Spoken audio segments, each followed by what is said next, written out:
Kozhikode medical കോളേജിൽ വീണ്ടും പീഡനം. അത്യാഹിത വിഭാഗത്തിൽ ചികിത്സക്കെത്തിയ യുവതിയാണ് പീഡനത്തിന് ഇരയായത്. കൂടെ ഉണ്ടായിരുന്ന ആൾ മരുന്ന് വാങ്ങാൻ പുറത്തുപോയ സമയത്തായിരുന്നു ലൈംഗിക അതിക്രമം. പ്രതി വാഴക്കാട് സ്വദേശി ചക്കുംപുളയ്ക്കൽ രാമചന്ദ്രനെ റിമാൻഡ് ചെയ്തു. കേസ് ഒത്തുതീർക്കാൻ ഡിസ്ചാർജ് വൈകിച്ചതായി പീഡനത്തിനിരയായ യുവതി പറഞ്ഞു. കേസിൽ ഉറച്ചു നിൽക്കുന്നുണ്ടോ എന്ന് ചോദിച്ച് ഡോക്ടർമാർ സമീപിച്ചുവെന്നും യുവതി മീഡിയ വണ്ണോട് പറഞ്ഞു. ഞങ്ങൾ 6-ാം തീയതി കാഷ്വാലിറ്റിയിൽ വന്നായിരുന്നു. അപ്പം ഞാൻ വോമിറ്റ് തളർന്ന് കിടക്കുന്ന സമയത്തിന് ഏട്ടൻ ബ്ലഡായിട്ട് കൊണ്ട് ലാബിൽ കൊടുക്കാൻ പോയി.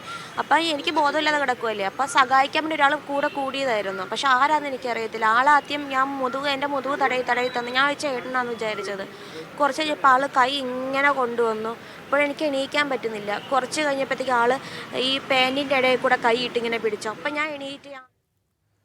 ശരി, സലാം കൂടുതൽ വിവരങ്ങളുമായി. സലാം, എന്താണ് ഈ കേസ്?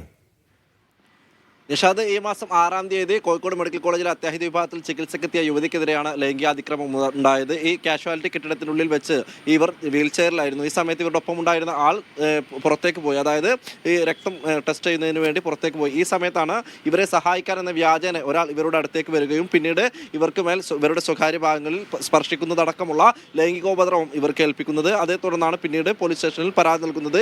പിന്നീട് പോലീസ് ഇയാളെ അറസ്റ്റ് ചെയ്തിട്ടുണ്ട്. ഇയാളെ റിമാൻഡിലാണ് ഇപ്പോൾ ഉള്ളത്.